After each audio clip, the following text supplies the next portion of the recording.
Hello, is this thing on? 10, 9, 8, 7, 6, 5, 4, 3, 2, 1. It's Look Sports Media. And it's time for a breakdown.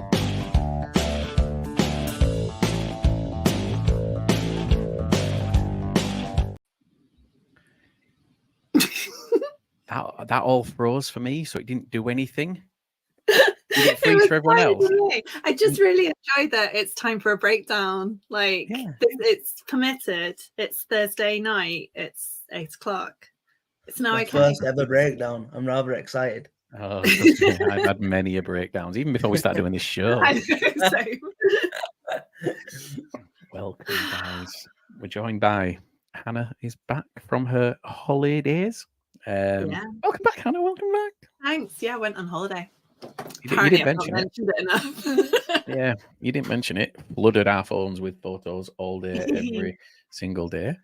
And then Grant's here as well. Grant, tell us a little bit about what's changed in your life recently. How are you doing, Grant? So I've grown a better beard, and and also I've put myself in a wheelchair as well. Oh. A lot's happened. But I'm here now, and I'm healthy, and Hartlepool is still shite. So yeah, it was a rough stag do then. Exactly. Oh, it was a rough stag do. Very good. How bad a stag do was it? Oh no! It put Grant in a wheelchair. Apparently, that's how rough Hartlepool was. Well, welcome to your first ever breakdown. And no, I mean, obviously you're not Grant. Tell us a little bit about yourself for anyone who doesn't know you, anyone who's not watched before, because I know you've done other pods for us and stuff. Yeah. So my name's Aaron Diskin, and I'm a freelance journalist. I freelance for BBC Sport, but I was quite a regular voice on D3, D4 when that was around. I used to host that quite a lot. And I just do bits and bobs and everything football, really. I'm football obsessed, and it's a pleasure to be part of Look Sport Media now. So, yeah, I'm ready to press on and do what I do best. And you're an Oldham fan? Yes, for my sins. So I'm disabled and I support Oldham Athletic. Can you get any worse than that? I don't know. It's double jeopardy, isn't it? Jesus Christ. Is it? Do you think that one of them led to the other? Maybe. Do you think you're an Oldham fan because? I think in the past life I must have done some terrible things. There's people who are going to be listening to this now going, you can't do that. Believe it or not, it's not the worst thing or conversation I've been involved with since we started doing these things. So, in for a penny, in for a pound. Good evening, everybody in the chat. So, what are we doing tonight? What me and Grant did last week? So yeah, I think so. I've got no idea what we did last week, but Ryan said it was really good. So what we did was we just essentially opened the show up to the entire chat, top to bottom. Nice. If you have a subject or anything you want us to talk about, any questions about League Two, League One, we can touch League One, I suppose, maybe if we have to. We don't really know much about it, but we maybe rate talking points. Then let us know. The first one immediately. WWE lawsuit coming over the logo. Bring it on. So at one point, we didn't know whether Liam was joining Aaron and me, and I nearly sent him a text saying, how much do you know about 90s wrestling references? Because it feels like they get shoehorned in every week, and I'd stand no chance. Yeah, I'm a big WWE fan anyway, so I'm quite good at that, to be fair. And that's the bottom line. Vince McMahon's got about as much mobility as me nowadays, so I don't think we have to worry about a lawsuit coming from them.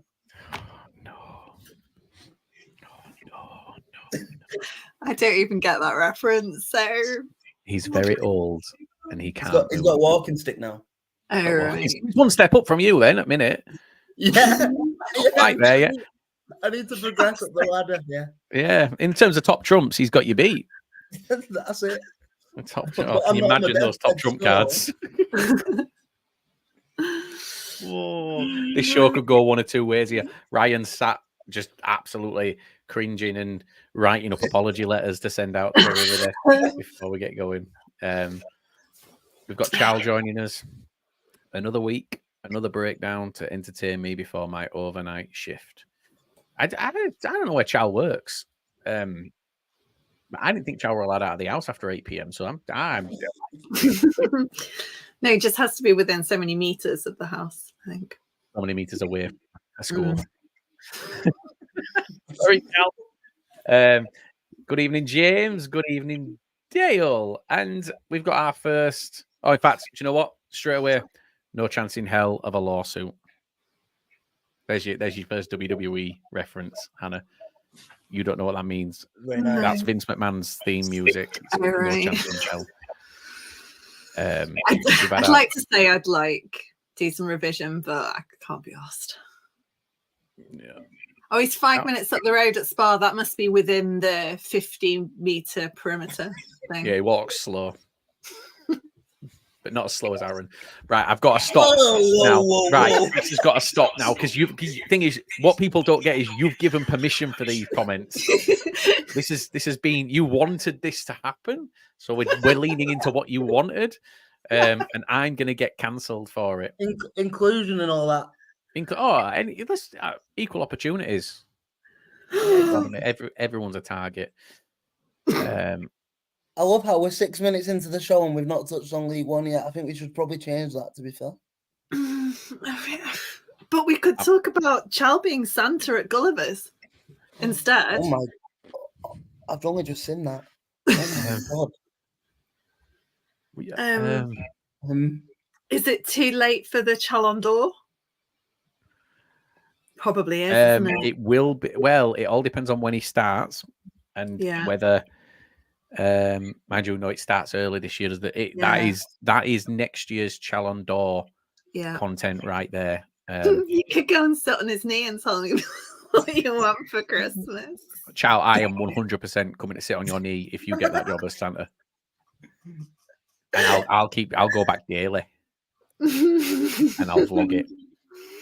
What do you want for Christmas? I want to mean that badge to you. Oh. We've got our first actual subject as well, guys. Are you ready? Yeah. Yes.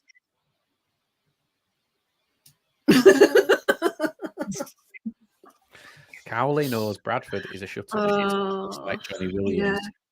So ran away to Gillingham.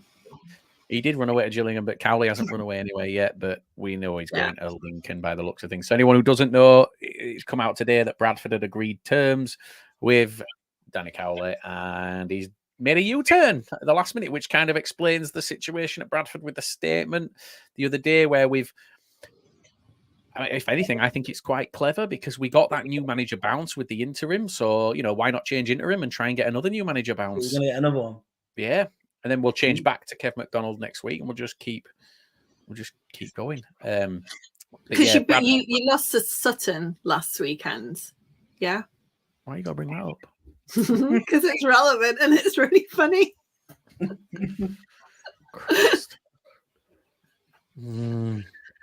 Yeah. Do you reckon the U-turn is heading in the way of Lincoln or what? Mm-hmm. Yeah. I think 1,000,000% he's going to Lincoln. I mean, I don't blame him at all. I don't blame him. Like that ex-girlfriend you just can't get rid of. You always end up going back to him anyway, don't you? You know what I mean? Well, I don't. I'm very emotionally dead like that, so I find it quite easy. But yeah, no, Bradford are kind of stuck in limbo at the minute, and I'm pretty sure we'll have more conversations about that throughout this because people are going to love to poke at Bradford. Danny Cowley doesn't care. Bradford says. Oh, Danny Crowley. Owen, I'm so confused. I think that's supposed to be a rock reference. I think. But the English is... I'm not happy with that one. But another bit of news, and next subject here. Come on, guys. The Bristol Street Motors Trophy. Has anybody seen that today? Yeah, so I was talking to my friend at work, who's the single Tranmere fan that I know, and as we've got Bolton on my birthday, but if we draw with Worksop, then that gets scrapped and we go away to Worksop on a Tuesday. And he was saying, is it not still a Papa John's? I was like, no, I don't think it's got a sponsor. And then lo and behold, the Bristol Street Motors Trophy, which really just rolls off the tongue. I feel like the sooner it just goes back to the JPT, the better. Like that competition was wonderful, and because the problem you've got now is you've got the Premier League under 23s or under 21s, whatever it is, and they don't even want to be in it themselves. Like, you know what I mean? So the games are not competitive. It's just an absolute shit show if you're asking me. The whole thing. I think they just need to be the autoglass again. LDV vans. No, before that it was the autoglass. Yeah, before that it was the auto windscreens. But you're old. I know. But you know, speaking of that, like you said, like the youth teams that are in, we played Man City. Is it under 23s or under 21s? Because it used to be under 23s, didn't it? Well, I don't know. Well, we played the other night Man City Academy. That's what it was called. They were called Man City Academy. Yeah. I don't think there were many people over the age of 18, 19 in that team. What I will say, if that is the future of Manchester City, then Manchester will be claret and amber when that time comes around, because we played them off the park. And do you know what I loved to see? And again, I know he's a caretaker manager. It was Kev McDonald's last game. We played sort of a second string team, went 3-0 up in the first half, and 15 minutes into the second half, we brought first teamers off the bench to play. We just went for it. It was really, really bizarre, but really nice to see. And a lot of people don't care about that, and there's this boycott of it. But we all know if our club makes a final, we're going. Yeah. I've been to every game, I think, that we've played in it, on the grounds that last season it was just a proper novelty that we were in it again. And it was like a nice one to take the girls to, like cheap tickets. Actually, I ended up getting loads of free tickets because I think I was the only person that ever entered the Papa John's like competitions where you won a pizza. And then it was like the smallest pizza that they did. And I don't live near a Papa John's anyway, but I kept getting free tickets and free pizza. Although it's probably shameless. It's shameless a little bit, because you're right. If Oldham ever did get there when we were in the EFL, I probably would have gone to the final. But now we're out of the EFL. I think that's the only positive not being in the EFL, the fact that we don't have to see them stupid adverts and we don't have to play them stupid games anymore. Yeah, but you've got to play like Wealdstone. I'd take that than the Pizza Cup, to be fair. I wouldn't if I were you. I went to your game versus Wealdstone last year and they played you off the park. I know.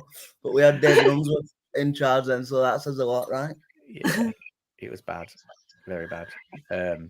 One thing I'll note, and someone pointed it out on Twitter earlier, really unfortunate, I think, with the Twitter handle that they've gone with. Because they've gone with BSM Trophy, and they are one slip of the keyboard away from it being a horrific search. I mean, but Liam, have you not realised that with LSM, we are in exactly the same situation? Why? What are people going to search for us? Hannah, come on. It's past Watershed. You're all right.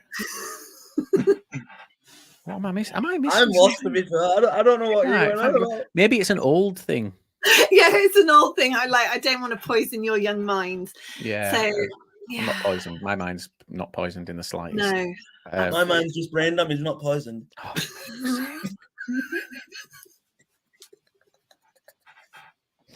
I'm so sorry. You can't team me up like that and not expect me to put it. I know. Jesus Christ. This is honestly. Well, it's been good. Yeah. You know, we lasted 2 months as a company. And now we're absolutely done. Yeah, do you know what? What do you reckon would last longer? Us 2 months as a company, or your fully charged wheelchair from start? What's your battery? Yeah, let's talk about it. What's your battery life? What mileage do you get? So it depends if it rains in that time. If it starts raining on me, then I'm going to be screwed. If we're dry land, I'll be all right, I reckon. Can you go off road? On the weather. Huh? Can you go off road? Like, is it all terrain? Have you seen some of the hills up and around Boundary Park? What do you think? I don't know. Maybe you get a taxi. What I mean is, can you go up mud and stuff like that? Have you got like grippy tires? Is it like a 4x4? I've done the same festival for the last 7 years, so yeah, it's quite a beast in the festival terrain, to be fair. I bet you're shit at go-karting, you. Oh, right. Right, we've got to move on from this. Right. So if you're not getting Danny Crowley, who are you getting, or even Cowley? I couldn't tell you in any way, shape, or form right now. I would want Dave Artell, and people think that's because we obviously interviewed him, and I would still take David Artell. I think anyone who's not seen the interview with him, we interviewed him on Lower League Look last year. Hannah, you interviewed him on some other stuff that you did, but More recent than that. But we will hopefully get another interview with him very soon, because I know that he's been speaking to a lot of clubs, but he's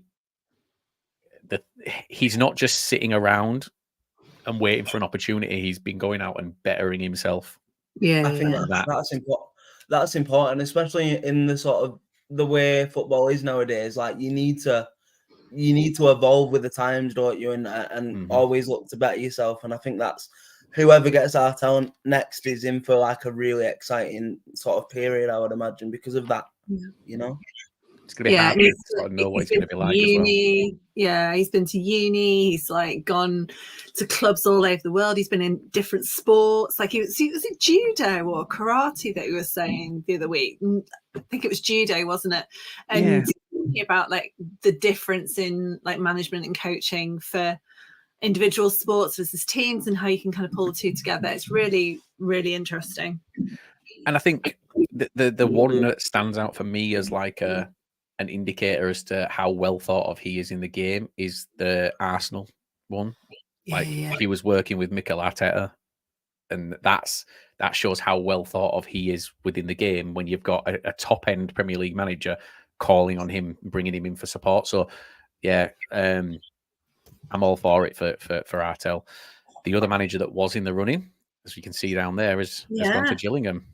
I'm personally delighted with that, because I didn't want him at Bradford.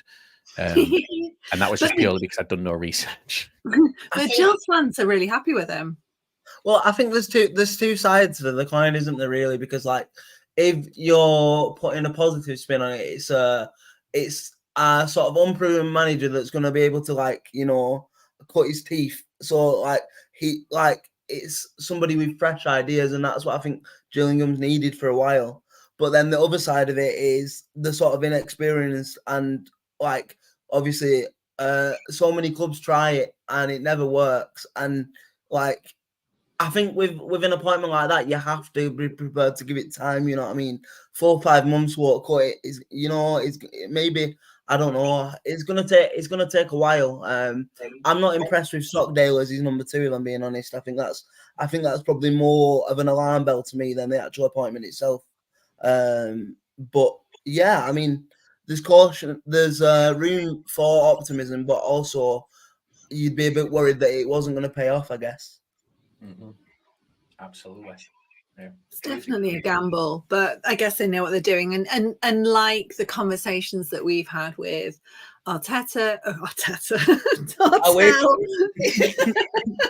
Yeah, Arteta at Bradford is a long week. That's happening. And you know, people like Ian Barraclough as well, they talk very much in a way that they don't necessarily publicly about their plans for like culture change and what they're going to achieve. And you know, I'm sure he interviews incredibly well. And Brad Gallinson was very clear about what he wanted from a manager, and Stephen Clements fits that mold. Did you see that Gills are giving their scouting notes from their match against Walsall to Sheppey Town to help them out in the FA Cup? Yeah, but they lost 4-1. This is, are they going to say this is what not to do? Yeah, this is like that Bielsa thing at Leeds all them years ago. Do you remember when he had like the PowerPoint of every team? Yeah, it had like PowerPoints of every team about like the tactics that they played and stuff. It reminds me of that. He sent spies, didn't he, to watch Derby County train and then lost. Yeah. Have you ever seen, like, friend of the show, Will Moorcroft? Oh, and you know Will as well, Erin. His notes are beautiful, like his commentating notes. They're just, and that's kind of what I imagine Jill's just kind of like sneaking to Sheppey Town, these like beautiful charts of penalties and all color-coded. yeah. Oh, they're a thing of beauty. Imagine if Walsall lose now. Maybe funny, wouldn't it? Because the thing is, Gillingham are desperate to start a rivalry with someone, and this could be it. This could be the thing. This could be it. Hannah, someone sent a message in to you, and it's got an interesting subject, I think, about it. So, Stockport's away game at Meadow Lane on the 20th of January will be moved from the Saturday to a Friday or a Sunday because them over the river. So our game against that's probably retaliation as well, because our game against them in December has been moved to Friday night. So we were playing on that Saturday before Christmas, and it's been moved to the Friday night. So, but I went to that. I went to the Notts County Salford game, and they travelled really, really well. That was I think that was a Friday night actually. So yeah. I think the game's been moved though for that sort of I thing. love a Friday night because that's what I was brought up on. County always played on a Friday night. Them being moved, I don't know. I think normally they're done with enough notice, aren't they? And you know, it's kind of it's in the calendar and it's fine. I don't think the only time it has really, really pissed me off was in the playoff semis when the second leg got moved about 3 times. It was like a midweek, and then it was a Saturday lunchtime, and then it was a Saturday night, and I had my hair cut due on the Saturday lunchtime, and I had to cancel it, and I couldn't get my hair cut for 2 months. It really pissed me off. Was that last season? Yeah. Yeah. It was TV, I think, and they were just dicking about with the fixtures. But yeah, I think that one, like for January, is fine. Our Salford ones often get moved to a Friday night as well. But no, I it's proper nostalgia for me because I still go with my dad, so it's yeah. I was at your Salford game last season. I was at your home game. That was a Friday evening. Drew 1-1 and conceded an absolute wonder goal, if I remember rightly, right in front of where you sit. Yes. Remember it? Where you also sit and Chal sits. And... it's not Chal. It's clearly not Chal. He had glasses and a big nose and this and the other. Oh dear. I don't think I've seen my seat buddies since that incident. Everyone's moved. I'm just going to point out there. There's no shame. No. Here, Notts County fan. Chow to Bradford. Another comment. I would rather liquidate. Kieran's here. Kieran's saying hello as well. While we're on Gillingham, Scott Lindsay has not gone to Gillingham. Scott Lindsay's a liar. Do you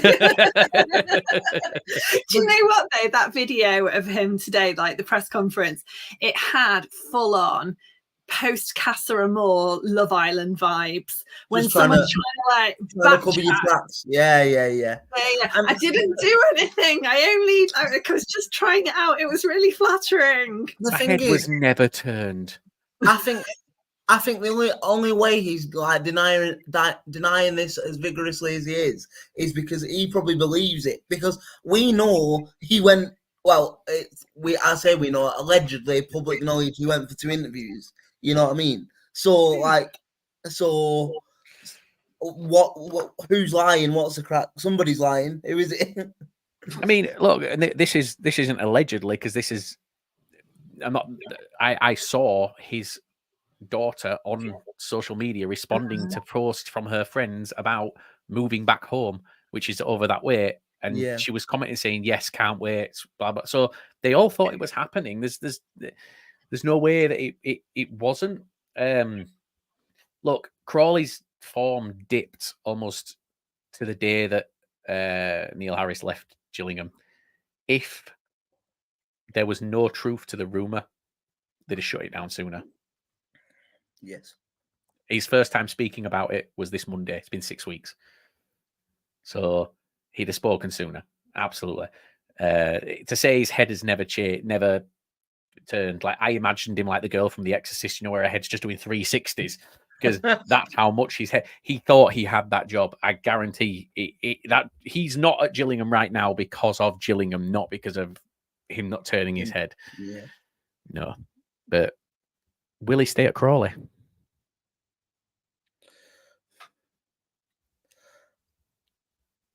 I think it depends. Like, I don't know. I think that their owners, it depends how loopy their owners get. You know what I mean? You can never count anything out. Never count anything out with them. So, I mean, they don't want him to go. I think that's pretty evident. They clearly want him to stay. So, I think they gave him permission to speak because he wanted to move and the opportunity to go back home and be a hometown hero. Yeah. Maybe another club's looking at him. Maybe he'll end up at Bradford. Yeah, well, Ian says, hang on, let me put this in. I can't do it because I don't have the powers because I've conceded them to Heath. Ian Dowden said Dario Kalazic can go to Bradford. He was a county manager for 11 games between January and March 20. I want to say about 2020. He was Dutch, no knowledge of non-league football at all. Arrived, went. Yeah, so that's the story there for anyone else who didn't understand the comment. Oh, lovely Dave. It's not Dave. Hi guys, it's me. I'm a really good manager on my way to Bradford. And then, do you know what I like about this? The best part about this, right, is that as if we would read that and go, oh my God, Dave Artell's in this and he's on his way to Bradford, as if that would be kind of what we would believe, just to make sure we're all on the same page. Not really. So I'm glad they clarified that because I was getting so excited. Because if we all know that if a manager is going to a club, they announce it on YouTube in the comments. Yeah. My money's on it being Charlie. I would pay good money for that. Yeah. I mean, he could do his own announcement video, couldn't he? Yeah. But the other name I wanted to throw in there because I feel like I have to, and I do see he's in the odds. Our friend Graham Alexandra. How would you feel if that I would take Alexander? I don't think he would come, and I think that's the only reason I've not had that conversation. He didn't. So last season, there were every single club that needed a manager over the since he left Motherwell, reached out to Graham Alexander, and he turned every single one of them down. He didn't want to drop to League Two. MK sold him a dream, and he came and he lost it after 9 games. So I don't think he'll want to be at a League Two level. I just don't. I mean, look, I don't think that MK Don's job should taint his record at all. No, I really don't. I don't think he should be judged on that because he is a great manager. Because we've still got quite. I mean, obviously, and we can talk about Nigel Adkins. There's still quite a few teams without managers, and his name isn't one that's been popping up in the same way. You know, for Bradford, for Gillingham, it was the same names that kept coming up, whereas his name just hasn't entered the fold at all. No. And the thing is, we've seen how easy it is to get your name in the fold as well. Yeah. Like we've seen that you can literally have a few tweets go out about someone, and then all of a sudden they're at the top of the odds. It is so easy to manipulate odds at this level. That's not what we're trying to do, but it's just kind of we've got to, like, when you look at it and you say, you put out a few tweets, and all of a sudden this person's who no one's been talking about is now 3-1. Graham Alexander isn't in the conversation for anyone. No one's talking about Graham Alexander, apart from Salford, who still talk about how they shouldn't let him go back in the day. I don't know. I mean, maybe I'm a bit biased because I got to work under him for a while at Salford, but I think there's within the lower football fan bases and stuff, I think there's a little bit of, I don't know if a disrespect is the right word, but I think, like you say, people probably don't give Graham the credit they should give Graham. I don't think, in my opinion. I do, and I'm not, like I said, I'm not just saying this because I know him personally, but I do genuinely believe he is probably still is one of the best managers in the AFL, and I think whoever gets him next will have a wonderful manager. I really do. Well, let's see if we can grab a chit chat with him at some stage. Yes, because that'd be a beautiful one, wouldn't it? Producer Grant, who was in the chat as well tonight, has asked us to bring up a subject. We want to know who everybody's manager of the month and player of the month for October are in. We'll do League 2 first off, because I don't think there's really any League 1 fans listening. But who are your manager and player of the month? And we can come back to that while we talk about other stuff. We can let people get this stuff in. Could talk about Nigel Adkins. Do we have to?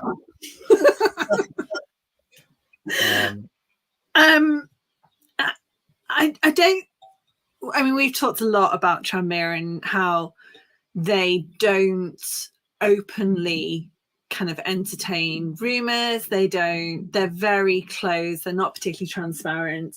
And this is another kind of quiet appointment. Doesn't really smack of ambition.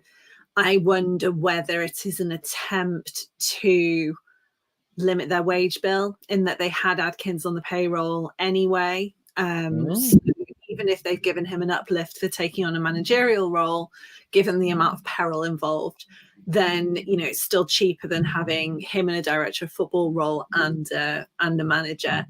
Tranmere are interesting. I mean, they've got some of the most expensive season tickets in the league. Fan base aren't particularly enamored with the owners, and I don't know. It's not like Adkins has come in and been brilliant by any stretch of the imagination, but we always said that Artell would suit them because we thought that they might be happy to play a long game, and maybe that's what they're doing with Adkins. So maybe it does all make sense, and it's a 3-year plan, and they're recognizing their limitations. I just think, for me, the only thing that Atkins has got for him is experience, and maybe that's what Tranmere need now at the minute. Somebody, to come in and settle the ship. But it's just, I think if I'm a Tranmere fan, it's probably one of the most dull, uninspiring appointments you could ask for, if I'm being honest. Like, I just don't know. Listen, if it works, it works. But what is his remit? You know what I mean? Like, what are the expectations now for Tranmere? I think that's a question you've got to ask. Bible. Have you seen Grant's note at the bottom about the Atkins diet? Yeah. Did you not see me have to? Right. So Grant's put a ticker along the bottom that talks about the Atkins diet continuing at Tranmere. What Grant didn't realise was that he'd spelt one of the words wrong, which is why I had to take it off, Eddie, and put it back out. Yeah. So, but anyone who watches will be able to see that back and go, yeah. Yeah. Do you know an interesting one here, by the way, that's come in, and I saw something on Twitter about this earlier. Luke Williams, second favourite for the Bristol City job, and has connections to the club. Now, someone actually shared something out earlier, and it was from last week, where someone in Bristol tweeted out that they had just served Luke Williams at their work. Yeah. And that was before the manager was sacked. Yeah. I don't know. I know that he was approached by a League One club last year and it was shut down so quickly. It was kind of it was the end of last season. So it was after they'd been promoted. And it was shut down immediately. So I don't know that much has changed, in terms of where he wants to take Notts County. And he's another really good example of a young manager who is very much on the way up, and he will want to achieve promotion, I think, on his own terms rather than leapfrogging just yet. But I might be wrong. You know, it might be. I think that like this comment says here, the only thing, I mean, it's not the same for everyone, but if you have connections to a club, you know what I mean, like I don't know, could that ever sway his head if it's a club that he's, you know, fond of and has history with, you know what I mean? I don't know, but I think that there wouldn't be there shouldn't be a Bristol City fan that would be disappointed with that appointment. To be fair, I think he is an absolutely outstanding manager, and at some point he deserves a shot in the EFL. But I have no doubt in my mind that sorry, I forgot what I was going to say. Sorry. Higher up. Yeah, he deserves a shot higher up the EFL, and look, that'll come at some point. I think that'll come with County potentially, but I think it would take something really, really special to pry him away from Notts County, to be honest. I agree. If they'd hit like a rough patch and there was an easy way out, then you could see it. But they're up there, aren't they? And his contract have cost a pretty penny to buy out. So I'm gonna ask you two then, manager and player of the months. Charlie Santo. I beg your pardon. I reckon a double header for Sir David Challoner. And I don't know, I was going to say Tance, but actually maybe Matt Smith. Matt Smith's been a proper dark horse, and he's sitting at the top of the scoring table. He's just consistent, and he's 8 goals in October. Yeah. Matt Smith's my player of the month. He has to be. Yeah, I'm going for a clean sweep for Matt Smith, just purely because maybe a little bit biased, but ex-Latics boy, and he just scores goals. You know what I mean? He's just a handful, and he scores goals, and he seems to be getting better with age as well, which is staggering, really. And like you say, I mean, the job Dave is doing at County, I don't think can be underestimated. And I think like you said, he deserves the back-to-back. Yeah, it's got to be Chal. It's got to be Smith. Matt Smith might be great at scoring goals, but Hannah, as we know, he's shit at doing interviews first time. We interviewed obviously pretty much the entire Salford squad on the media day, and he was the only one we had to do a retake with, wasn't it? He was so lovely. To be fair, they all were like. Yeah, they were. It were good. But yeah, we've got Challoner, easy manager of the month, absolutely. Or mom, unless he's become a mother. I don't know if that means that. And Ian said Challoner. You can't take it away from an 8-goal striker, surely. No, I think. I said on Monday. I've not always been Sars's biggest fan, but he is sensational this season, and I just hope that he stays fit, and he's been absolutely brilliant. But I don't think, kind of all things considered, I'd still go for Matt Smith over him. And then a bit of a wild card here. Mark Hughes and Troy Deeney. So just coming back to obviously Mark Hughes, managers, things like that. We're talking about the odds and how easy the art manipulates. Chris has said this last season summer, a student managed to get himself installed as Bucky's favourite for the Notts job. I can 100% see how that happened. Last year with Crawley, we were talking randomly about a guy who. But he's like Vancouver Whitecaps or something. He was the manager of, and he was favourite within 24 hours. It was like, I think one of the bookies stopped taking bets, and like they'd never even spoken to the guy. I said it got said in the group chat last night, but there needs to be a campaign to get Chal in, and the odds somehow, some way we've got to manage to do it, surely. And you know what? If we went with just led with Challoner, then people would get a bit confused, think that it was David, and we'd probably sneak him in that way as well. Challoner to Bradford. Speaking of people to Bradford, Well, now I wouldn't be happy with that in the slightest. From an outsider's perspective, do you think that's a good appointment? I mean, it's just generally problematic, isn't it? Yes. How many games in would Joey Barton be before he was fighting with a fan on the touchline? 3. 3. I don't even think it'd make half time at first game. First time we concede, that's it. It's done. He's scrapping it stands. I mean, he needs to learn about how to tag the right people on Twitter before he gets himself back in management, to be fair. He needs to learn how to take a little bit of credit for his shit that it goes wrong, because that was part of it for me. It was always someone else's fault, and that's one of the reasons fans dislike Derek Adams. He didn't take credit for it. So just point, Charles said he's had some more progressive talks to further his coaching career this week.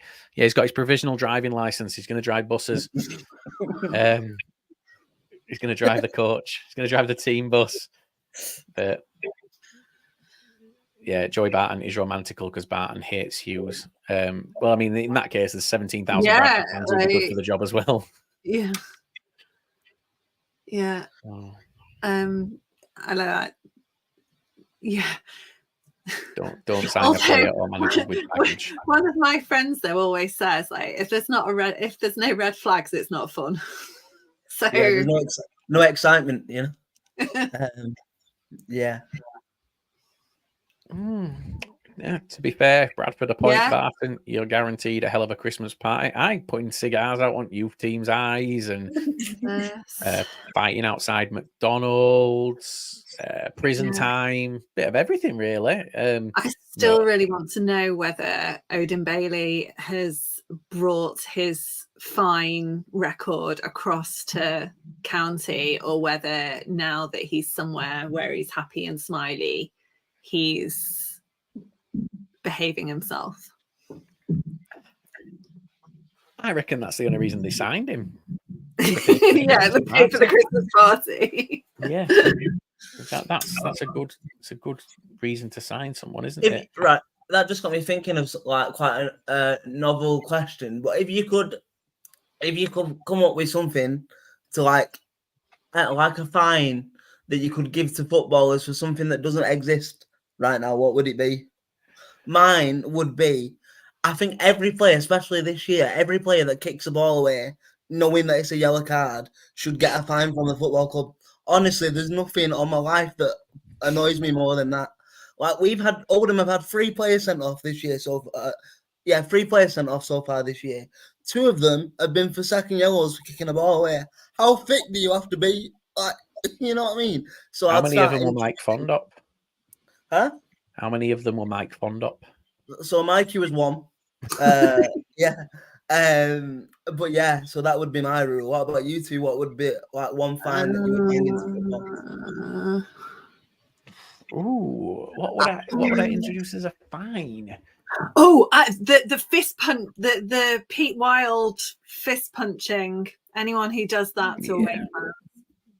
I mean, I don't think that should be a fine. I think it's in all sorts of trouble. Is that a fine or is that sign a register? What would I introduce as a fine? Also, I mean, this is a controversial one, but people, especially if you're a bit of a if you're a teenager, I don't think it can roll. But people that ask football clubs, football players to sign the shirts, the teams should get fined for them type of fans. They annoy me. I don't know why, but maybe I'm a grumpy old man, but they annoy me. The asking for the shirt is worse. Yeah. Bringing a cardboard sign that says, yeah. That's I don't know what I'd introduce as a fine. I do agree with the kicking the ball, like taking an intentional booking. I do agree with. Do you know what? I think, and I'd love to see this. I think performance-based fines for professional footballers who are set piece takers, Not beating a first man. who can't put a corner ball in the center of the box. Yeah. And if in a game there's 2 or 3 where they've gone straight out over the top, gone out to the far side, not beating the first man, that should be a fine. I would love to see players held accountable because, yeah, like Richie Smallwood under Mark Hughes, no one. I mean, a former Bradford player who left last season told me that they used to call them Richie Specials when he used to take free kicks because they were either smashing into the wall or they were in the stand behind.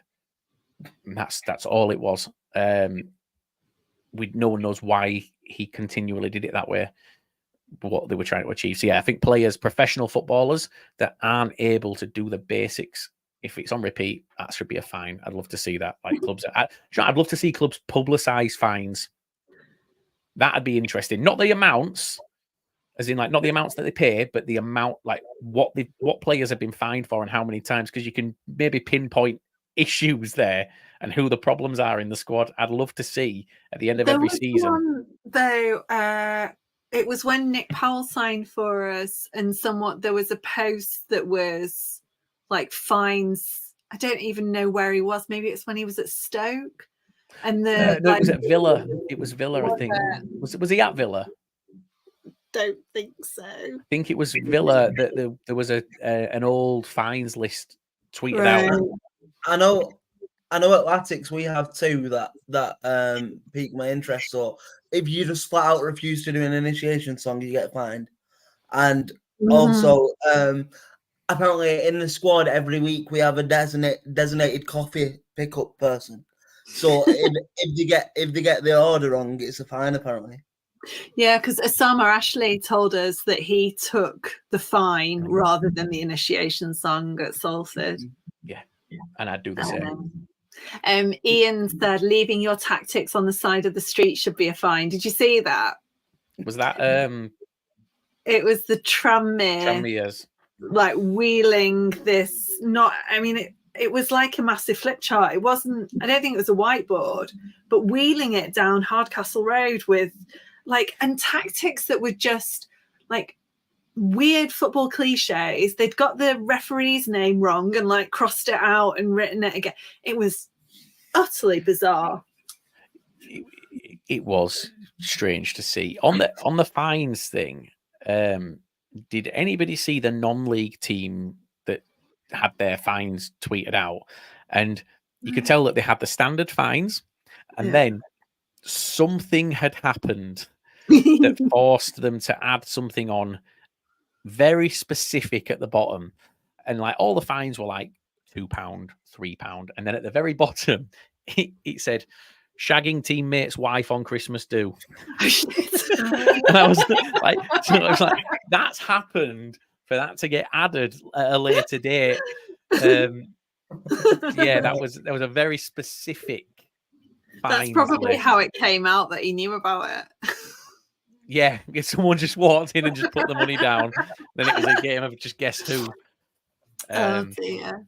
Yeah, Charlie said here it was whiteboard with it wasn't a whiteboard, it was like a flip chart on a whiteboard. But a really big one. Yeah, and it had things like defend, press, and transition written in all caps. And then it literally said the basic things. So it said defenders, win headers, win tackles. It was great. Mark man. It's like that is just like the basics you expect in football. Kick off, pass football when at feet. This is a ball. Yeah. What's this? Find the entire team if the manager. Find the entire team if the mascot manages to outscore you. I know an EFL club that'd be in big trouble. Very, very, very, very big trouble. Ryan's just said in chat, in the producer chat, they just said it wasn't even tactics; it was just random phrases because it wasn't like they weren't like naming opponents and like who to mark and who were going to be the pro. No, They it were was just weird. it was like on Football Manager where you press instructions at the bottom and it just brings up that list of things to choose from. Do you know what it was like? A Getty image. some passion. Yeah. Yeah. Down the channels, things like that, like just the stupid things.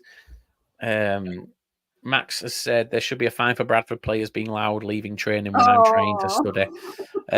So for anyone who doesn't know, Bradford train at a school. Oh, do they? Yeah, they train at Woodhouse. By the way, Max, bit posh there. You've just I was going admitted. to say, Woodhouse Grove's a nice school. You are at a private school, Max. It's a fancy rugby school. It's a very fancy school. Yeah. Bradford have trained there since the Premier League days. Like they've I didn't know that. always trained there. But Max has just essentially told us that he's a Tory.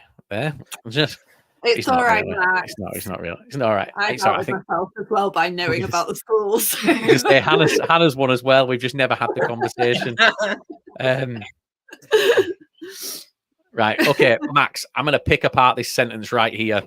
You said scholarship mate, just too smart. 5 words. You spelt 2 of them wrong. Who and mate. So yeah, I would doubt unless it's a scholarship for working in the kitchens. I don't know, doing the business.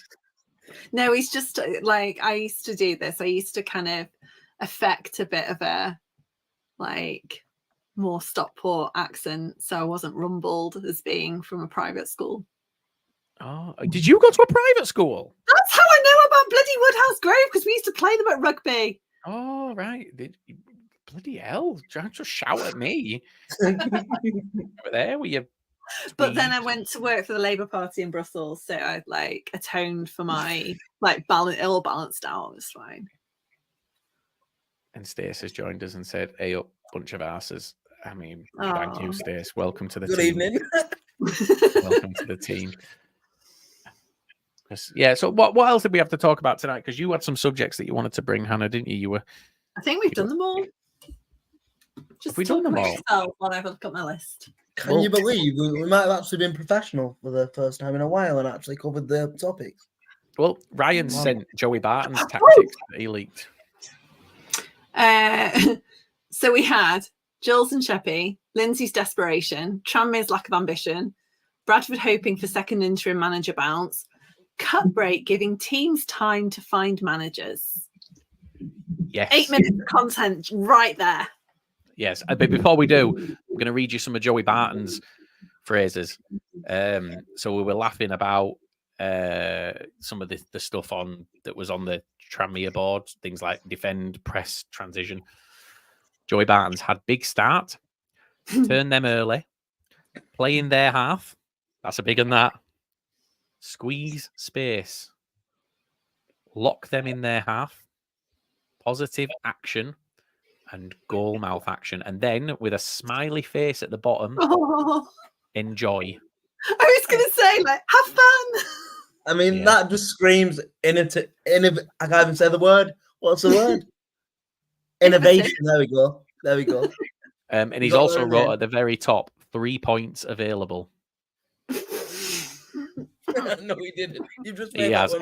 If I swear to God, it says 3 points available at the top. If any person in that dressing room didn't know that there were 3 points available, they shouldn't be in that dressing room. No. Wow. Oh, and then he's got like little motivational things at the side. Be brave. You're unique. Show football courage.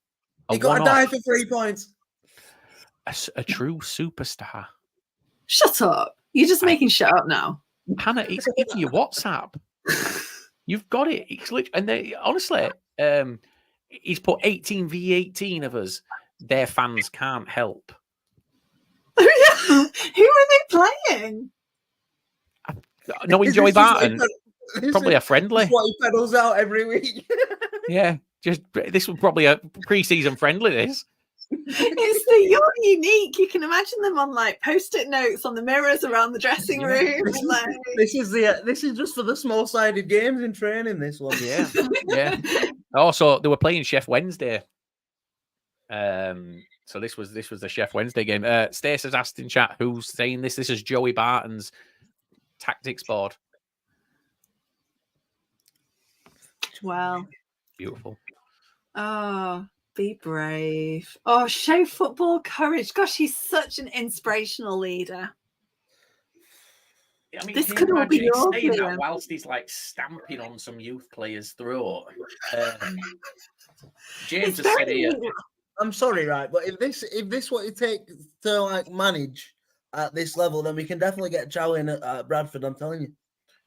I reckon Chow's would be 12 pages long. A collective bed of discipline. That's niche. And Joey Barton doesn't know that much about discipline, does he? Bloody hell. He's got the standard in there. Attack is the best form of defense. Oh, they're not welcome in our territory. This is gold. Can we do this every week? Just like find someone's we should find and take the piss out of it. Yeah. Yeah. But on this weekend, James has said, aren't same division FA Cup ties rubbish? Crawley at home, thrilling. Yeah. You know what?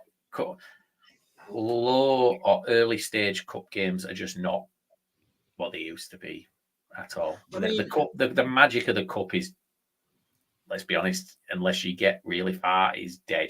And it's only not dead if it's a lower team that gets there.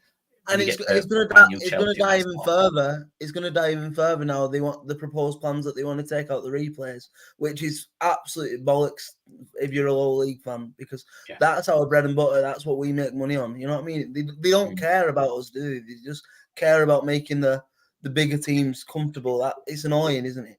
But speaking of FA Cup, I mean, you can call me delusioned, but we go to Newport County on Saturday, and I'm pretty confident we can get a result there, if I'm being honest. I wouldn't say you're delusional. Say to that.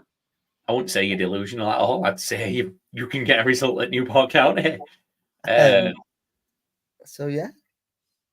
Yeah. We've got Worksop Town.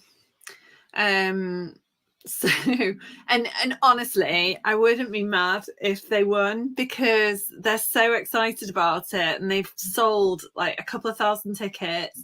They're bringing inflatables, very, very excited, and it's just really nice to see. And that, like you say, for the lower league teams, that is the magic of the FA Cup, getting a tie a few tiers above you and having a nice day out with really good pies because it's Stockport, and bringing your inflatable banana and watching it get chased around the centre spot. That'd be great. I think, and it's similar to for both, it's the Johnson Paint Trophy as well, or whatever we're calling it now. What's it called now? Bristol Street Motors. I think so. If the Premier League clubs want to, because look, the thing that we want to see in the cup when we get the replay is getting to go to the big team's ground in front of the big crowd. So if the Premier League clubs want to do away with replays, then fine, but then make them host. Yes. Yeah, that's a great show. And the same with the Johnson's Paint Trophy or the Bristol Street Motors and whatever we're calling it. If they want their under-23s in, because Man City on Tuesday brought 80 fans, but they were just friends and family. Oh shit! Really? Yeah, that's still more than they get at the Etihad, though, isn't it? Yeah, but Bradford will have lost money on Tuesday from putting that game on, because there were 1,700 people there in total. People don't want to watch it because it's those youth teams. So again, if the Premier League clubs are adamant that they want their academies to be in this tournament, play those games at your ground. You foot the bill for the costs. Yes. Like that's how I think it should be. Home games, do they? No. Manchester United 21s travel very well. I mean, granted it's regional, but we sold out. They sold out Salford last night. They didn't sell out when we played them last season. Yeah, but yeah, we had a load of United fans in the home end, so that was fun. But it's yeah, James, and I totally agree. I'm super excited about playing Worksop Town. Apparently, we've not sold many tickets. I'm really excited about it because I've missed 3 games. I don't care who we're playing on Saturday. I wonder whether you still feel excited at 4:45 if they beat you. I remember this. No, but I'd genuinely be happy for them because it's like it's just lovely. They're genuinely really excited about it, and yeah, and then we can concentrate on the league. That's what you always say when you get kicked out. Oh, we're concentrating on the league. We've got Wickham, and that is the only tie I could think of that is less inspiring than an all League 2 tie. Yeah, I genuinely. I don't know, Carlisle. No, because there's a bit of rivalry there. There's a rivalry built up. Obviously, we lost to them in the playoffs last year. There'd be a little bit of spice to that. There's just nothing for this Wickham game. There's no. The fans aren't interacting on social media. Yeah, I've no idea if they're bringing many, if any. I'm not expecting I think 3,000-4,000 maximum on Saturday. It's just, do you know what? I think any club in the Premier League that isn't in a European competition should be in from round 1. I really think they should. They already play 8 games a season less in the league. Yeah. So they play 8 games a season less in the league. They get to start the Cup's 2 rounds later. So there's 4 potential games there that they miss out on. And we've now got to do a group stage of a 3rd Cup competition, which is a minimum 3 games. So we're what? That's so 8, 12, 11. We're just short of 15 games at least more than those Premier League clubs. And they're moaning about having to play too much. I always go back to that 2013 season that Bradford got promoted. We had 35-year-old Gary Jones as a captain in centre midfield. 64 games we played that season, and not once they didn't look tired. We genuinely looked like we could have just kept going and done another 64. And then you've got Jurgen Klopp moaning about too many games and replays. Just pathetic. They're so out of touch, aren't they, when it comes to the other pyramids and the other leagues. I think the other thing about the weekend that excites me a little bit about is I can technically say that I'm going to watch Oldham play in Europe this season. Oh yeah. So yeah. That's Are you going as a normal person, or are you going as like? No, it's not. Oh, I nearly said something. I didn't fucking mean that. Oh, I'm going to say no. It's going in disabled section, Anna. Shut up. Yeah. I'm because the away pub, you're not like there's a Wetherspoons that they like bus you out to, or there's like one away pub in the centre. Nice. Yeah, because I'm going there a week on. So we've got Swindon, and that's the week after, like the 7th, 18th of November. So now I'm going to Newport. I actually agree with this comment here. I want to see us lose 7-0 rather than 1-0 just for some fun against Wickham. If I'm going to go out of a cup competition, I want it to be a high-scoring game. I want to see goals. I want to see quality. I don't want it to be a shitty 0-0. Because obviously we go when you obviously got your penalty. I just don't enjoy them early on in the cup. They don't mean anything. There's not that excitement about it. And then Charlie's just back to my point here. I've never, and I mean this with respect, ever met or heard of a Wickham fan, not even on socials, because we're so far apart. There's nothing there. Do you think that the first 2 rounds of the cup could be regionalised to help attendances? No, because then it does give me like Papa John's trophy vibes. Yeah, but we're talking about it costing clubs more money than they're making because of attendances. Like, would that solve the issue? you know, I know mean, they're not in what the did league, mate, so if Bradford you wanna go- do? Like, you don't open the Dallas Sack managers. stand, do you? No, but like you limit the amount, what's open to presumably minimize stewarding costs and staffing costs and stuff.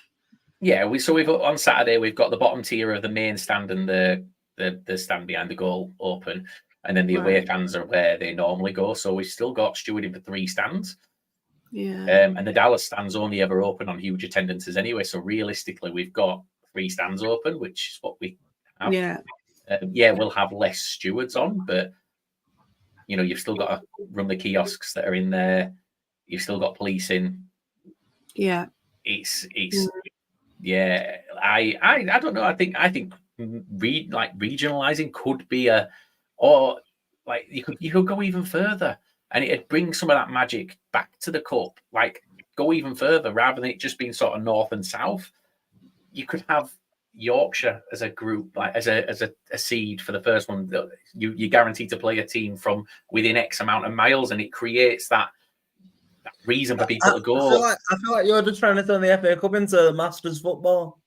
I'm trying to do something to make these first few rounds interesting, because right now, as it stands, up until the 3rd round, no one cares. Yeah. Like I don't care if Bradford go out in the 1st or 2nd round. I could not care less. But if we go out in the 3rd round to a big team, or once we get to that 3rd round and we could potentially draw a big team, that's when I start to care. There's got to be something done to make it more interesting. Because arguably, so we've had, I'm trying to remember who else. Oh no, it was an academy match. So Bolton, are seeing it as some kind of retake of that FA Cup replay from a couple of years ago. So that's going to be well attended. United was well attended. So maybe there is something in it. Salford, I think we sold out our allocation at Salford. Because there is a bit of additional interest, I suppose, because it's local. Of course there is. If you look, we'll probably have 3,000-4,000 maximum on Saturday. But if you put us against Huddersfield or Leeds United on Saturday, yeah, you're talking 15 minimum against either of those clubs, 15,000 minimum, because of the local side of it. And you know, if you could make the earlier rounds so much more interesting, because at the minute they're just a formality. They really are just a formality. You either have to put the bigger clubs in earlier to increase the chances, and this is, I mean, you can imagine your. Let's have a look. Who are you playing this weekend again? Worksop. Right, so imagine Worksop. They've worked to get into FA Cup. Imagine if they could draw Chelsea in 1st round. Yeah. But why would they want Chelsea when they can play the mighty Stockport County? Because they'd like a big game. Because they'd like a challenge. Yeah, but you know what? They would go to Stamford Bridge, and it would be like when we played Charlton last season in the FA Cup, and there was no bugger there from Charlton, and so the atmosphere was a bit shit. Whereas, they'll come to us. I'd say it's not going to be great on Saturday either. But this, I don't know, it's better atmosphere, a better kind of. Otherwise, it's just a big day. It's like with your National League playoffs when that year that they were in, was it Villa Park or somewhere ridiculous? Or they were at Bristol City a few years ago. There was one year they were somewhere stupid that was nowhere near either team. It was the year it was Grimsby and it was Bristol City, Grimsby and Hartlepool. What? Oh no, it weren't Grimsby and Hartlepool. No, Hartlepool played Torquay, didn't they? Grimsby. Yeah. Anyway, the tickets were stupidly expensive and that would be the same if you went to Stamford Bridge in the 1st round. Yeah, Ian, better pies. You get better pies. That's worth the trip to Stockport. I'm telling you, when you come to Boundary Park, your perception of food and how good food can be at football will change. I'm telling you. I've been to Boundary Park, and I don't agree.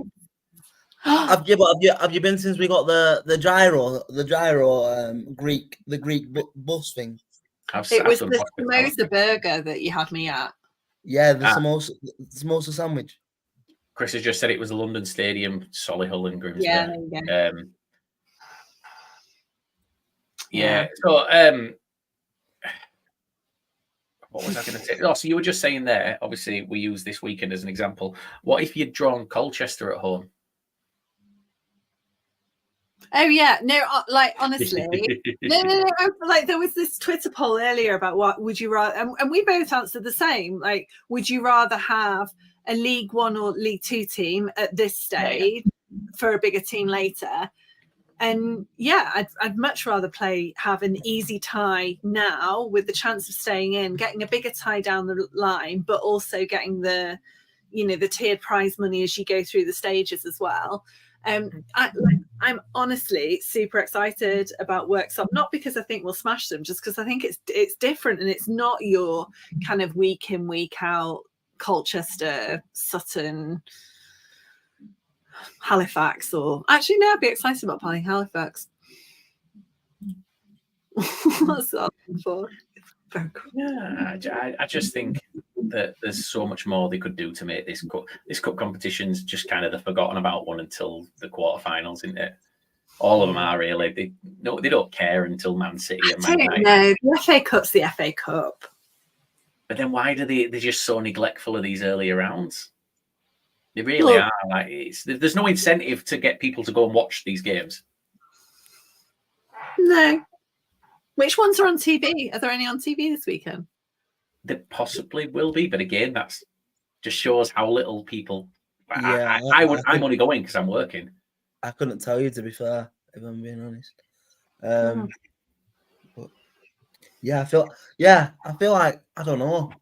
It's hard because it is the FA Cup in it, and like, but you were right. It's very. I just think it's very set up for the big teams, like everything is nowadays. You know what I mean? Like the little teams aren't supposed to thrive, and yeah. But when they do, that's like there was an episode of Welcome to Wrexham a few weeks ago where they talked in very simple terms about the FA Cup structure for the Americans, and one of the points was that every single team in the country is eligible, and it's like the ultimate Cinderella story. And I think for me it's that. So yes, it's the big teams later on, but it's also the Stockport counties beating the Boltons. It's beating the Stockport County. I do have to say, and this just shows how depressing my time supporting Latics has been so far, but my biggest and most fondest memories supporting Latics have come from this competition. Beating Liverpool, beating Fulham, drawing to everything, you know what I mean? Like, so yeah. a lot is to be said for that, I guess. Yeah. But how many of those were in the early rounds? No, I agree with the Cinderella thing. If Cinderella included her sat in traffic on the way to the ball. Because that's what rounds 1 and 2 are. Like, she's not quite there. She's not at the main show yet. No one gives a shit about where she is. She just kind of there's roadworks on Manchester Road. But she's still doing her makeup in the car, like when the car stops doing her eyeliner. Yeah, but no one's watching. Like, yeah, but it doesn't matter. She's getting ready. She's doing like the stuff that Cinderella needs to do to be she also magical. doesn't know she's going to get to the ball. Yeah, well, I mean, that happens to the best of us, doesn't it? Sometimes the Uber gets lost. Sometimes you get a phone call on the way and you've got to turn around. Yeah. No, I think it's just these earlier rounds are just kind of, we get, the lower leagues get shit on constantly by those at the very, very top. And without us, they're knackered. And we just don't get that appreciation. Yeah, Ian's just said it in chat there. Just put everyone in round 1. Yeah. But then there's the other side of that coin is like, if you were to put the Premier League teams in round 1, they don't show you respect anyway by playing the kids. You know what I mean? Like so it's the same in the League Cup, isn't it? Like City or whoever gets to the semi-finals, that's when they start putting out, the proper teams, and it just, I don't know. It's just it's disrespectful, but it's not, because I know they don't want to get injuries. But I feel like if you're playing, so if we got, I don't know, if we got Liverpool again, like when we played Liverpool, they played like Suarez, Sturridge, Gerrard, all them type of players. You wouldn't get that nowadays, I don't think, No. because But they're so. that should be a rule. Yeah, they're so bothered about protecting the players. Even though some of the Premier League teams, especially City and Arsenal, and that they've got 3 teams worth of players to pick from. You know what I mean? Like, it annoys me, frustrates me. I think that they do need to do something about that as well. And I think that it used to be a rule that you had to have a certain amount of players that had played a certain amount of time. I would say that you need to play players that have played 2 out of the last 3 league games. That I think that's how you do it. They've got to be forceful. No one's going to respect this competition if they're not if the people that are in it aren't respecting it. But yeah, Chris has just made an interesting point here. This round will be much more entertaining if teams were forced to play without floodlights and they use luminous balls and high vis vests. It would be entertaining. That's one way of putting it. Dangerous. They could wear like neon, like the light up neon bracelets, and then if they commit foul, they have to take their bracelet off. And it turns yellow and red for like yellow and red cards. Yeah. Oh, they could do. I think they should use. We've just created a new brand of football there, disco football. Oh my God, how good would disco football be? Oh. I think the ball should change colour. Like, the ball should change colour, and each colour means a different thing. So if it goes green, you're allowed to pick it up. Yes. I can't help but think that this has just got silly. When it goes red, there's just no rules for 5 minutes. You can just slide all over the place and just like red card soccer. Yeah, that was, anyone in chat who remembers red card soccer on PS2. Is that the one where you could slide tackle the goalkeepers? Yeah, you could be a dolphin. Weirdly, never really understood it. You could play as a dolphin. Yeah, multi-ball every 5 minutes. Yeah, that's even that in the lower things. Just start playing with rugby after 15 minutes. Yeah, like just like you draw cards before the game, and like you have power-ups throughout, and your manager can hold up a card, and then you're allowed 2 footballs for the next 5 minutes. Just like a massive game of Uno. Yeah. Oh, yeah. Switch. Yeah, you switch ends at random points in the game. Your goalkeeper's knackered. Yeah, direction you're shooting randomly changes throughout the match. Yeah, the goals shrink. You can control the weather. Yeah, the ball could explode like some kind of. All right, Hannah, not trying to hurt people. What? I think that's a massive health and safety. And that's a grenade. What? We can have snipers on roof that just take if you get through. Yeah, there could be a rule where for between minutes 36 and 39, you're only allowed to walk. Well, I'll be out of the game then, won't I?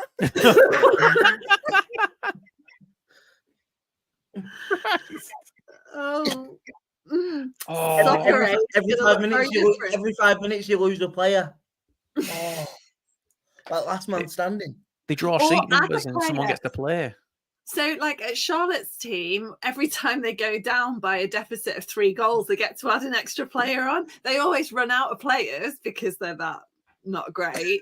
But it ends up with like 7 against 10. It's brilliant.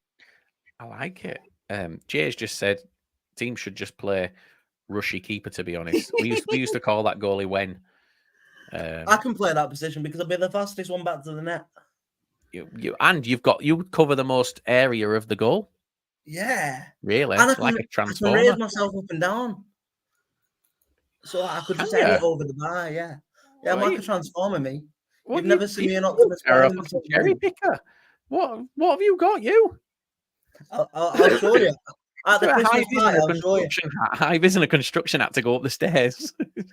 I'm so excited about our Christmas Limbo double header. It's going to be mega. What do you mean Christmas Limbo? How can we do Limbo? How can we do Limbo? First 6 rounds, he's not going to have to do all. She's just going through it. It's a bit. Bit discriminatory, that, Hannah, I'm not going to lie. Yeah, it was. Anna, can you imagine it when it starts getting too low and he's leaning over, letting air out of his tyres? Get himself down lower. Quicker. Right, I feel like this conversation's gone a bit too far. However, I mean, Max has nailed it. Rocket League. For 10 minutes each half, a fan from each team gets to. I think we should put this out on Twitter and ask people to name what they think would be the most ridiculous yet improving thing they could bring to football. Specifically, the first round of the FA Cup. Strip football. That And this comes back to my basics thing. If you can't put a simple cross in or beat the first man, you have to take an item of clothing off. But every time anyone plays Carl Wootton, they rip his shirt off. So that's just like standard Saturday. I think this has been like one of the better an hour and 20 minutes I've had in a long time. You know, I'm not gonna lie. Despite the discrimination and yeah, it's all positive, isn't it? Character building. Right, guys. I feel like we've gone down a really dark path here. I'm okay, by the way. I don't need any compensation or any anything put in against Look Sport Media. Thank you very much. Good. I'm glad this is being recorded. Excellent. We haven't got any money anyway. Yeah. What if it was the next thing to happen at a charity match? We'd actually be able to see it take place then. Look, let's put some ideas there. Let's try and do something stupid. Let's do a charity match. Pitch it to the side, man. Pitch it to the side, man. Jeez, my word. I don't think we've got that full power. All players have to play with boots, either 2 sizes too small or 2 sizes too big, or one of each. What if you can't wear football boots? Then what? I mean, you've got feet. Unless you're not telling us something, I'm pretty sure you've still got feet. I mean, you'd have the cleanest boots on the pitch. Yeah. We could make him some Adidas. Everyone could take the piss out of you. No, we can make him some Adidas Predator tires. No, with the total 90s on my tires. Total 360s, weren't there? Oh, this is going far too far. Derek Adams has to referee every first round match at once. Do you know what I actually do think? And this is not being silly. I actually think it'd be really, really good if every year the team of the year played a game. Yeah. Well, there's been this argument in the Premier League for a long time, isn't there, about the North versus the South? And I think that would be a really good. I mean, it would be. You would hope it would be a really good game of football, wouldn't you? But, it would if we did a South League 2 team of the season versus a North League 2 team of the season, and it was for charity, and it was held at a neutral stadium somewhere in the middle. I think it'd do really, really well. Yeah. But or the champions play the League 2 team less whoever they've got, obviously. Yeah, but you'd think that champions might have the best players from that League 2 team as well. Yeah. Or the players, or that player has to play half for each. Like a cross-code game. Yeah. Right. Are we done? Yeah. So on Saturday night. Oh, yeah. Saturday night. I like the way you move. Yeah. We're having a special edition 606 covering all of the FA Cup games. Just for fun. So, if you just want to come and talk about your game, someone else's game, a game that you are vaguely interested in, that would be lovely. Stop it. I know that's not the worst thing we've done tonight.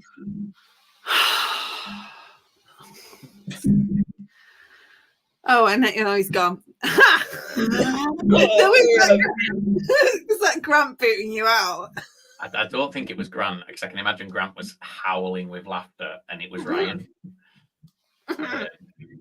Don't matter, we've reached the end. Correct. Ryan said correct. I'll let you guys walk us out. I'll sit here and behave. Yeah, so thanks for listening, if there's anyone left. Thanks to your contributions, and we'll see you next week. And in the meantime, there's all of the podcasts available, from the National League starring Aaron to the Championship, including a rant from Chal about Chansiri. There for your listening pleasure.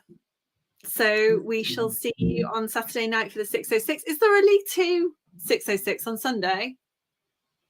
No, there's no League 2 this weekend, is there?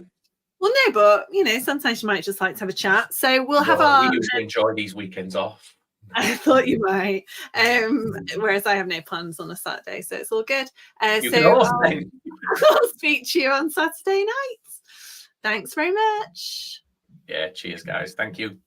We'll see you on the other side. Bye, everyone. Bye.